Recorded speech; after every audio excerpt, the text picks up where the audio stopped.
My name is Father Brian Mullady. I'm a priest of the Dominican Order, and I'm giving you a series of lectures on the subject of nature and grace for the International Catholic University.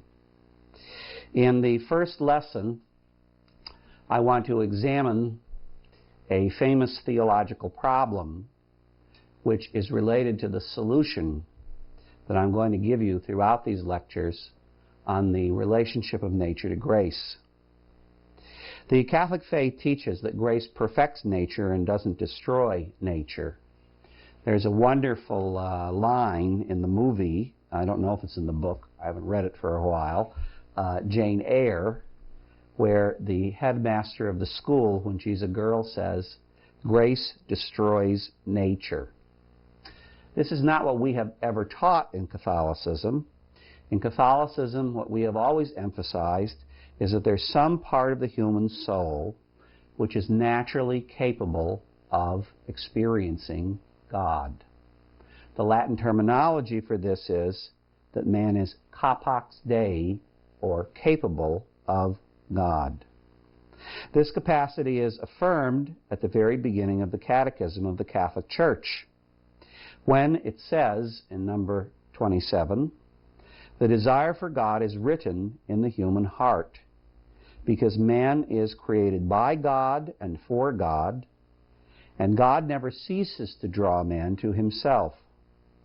Only in God will he find the truth and happiness he never stops searching for the dignity of man rests above all on the fact that he is called to communion with God."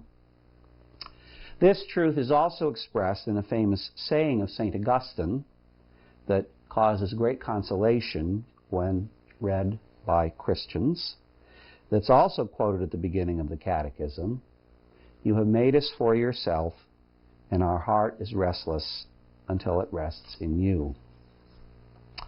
All Catholic theologians are in agreement as to this truth.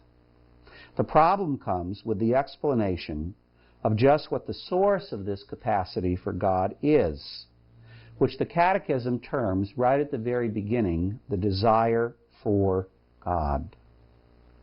The truth that man has a natural capacity for God is directly contrary to certain modern philosophical ideas on this subject, which stem from the philosophical movements of rationalism and fideism, both of which teach that too much interest in supernaturally experiencing God is an alienation of man from himself. Communion with the Trinity is treated by some today as a very esoteric question, which has nothing to do with ordinary Christian life.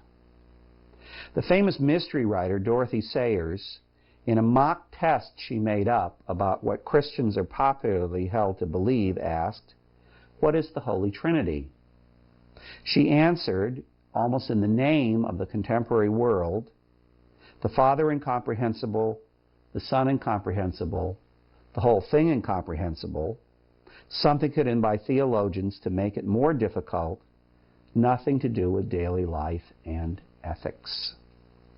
And this last statement needs very much to be emphasized. Nothing to do with daily life and ethics. You know, it's not uncommon to go to a Catholic parish and hear the priest say, "Well, tomorrow's the day we tell them there's nothing we can say about the thing because the whole thing is a mystery, and therefore why talk about it at all? Feast of the Most Holy Trinity. Now we're baptized in the name of the Trinity, we're confirmed in the name of the Trinity, we make the sign of the cross daily in the name of the Trinity, and yet we can't say anything about it at all. It has nothing to do with daily life or ethics." No. The Catholic faith has always maintained that the Trinity has everything to do with daily life and ethics because grace perfects nature.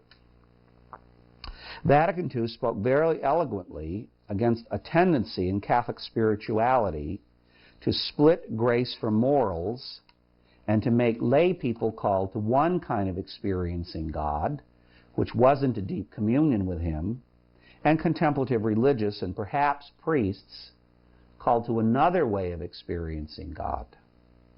What Vatican II teaches is that there's only one holiness though there may be many roads to the one holiness, there's only one holiness. And they did this in a chapter in the document on the church, chapter 5, which they themselves entitled The Universal Call to Holiness. Theologians have generally been at pains to point out that since grace is a perfection of nature, each Christian receives the same God through the same elevation of sanctifying grace. And God does not give us this elevation. You could say He doesn't give us the seeds of life so that they will not become flowers.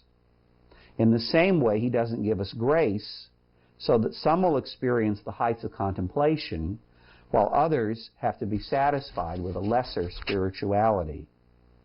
Again, in the Catechism of the Catholic Church, we are taught, all Christians in any state or walk of life are called to the fullness of the Christian life and to the perfection of charity.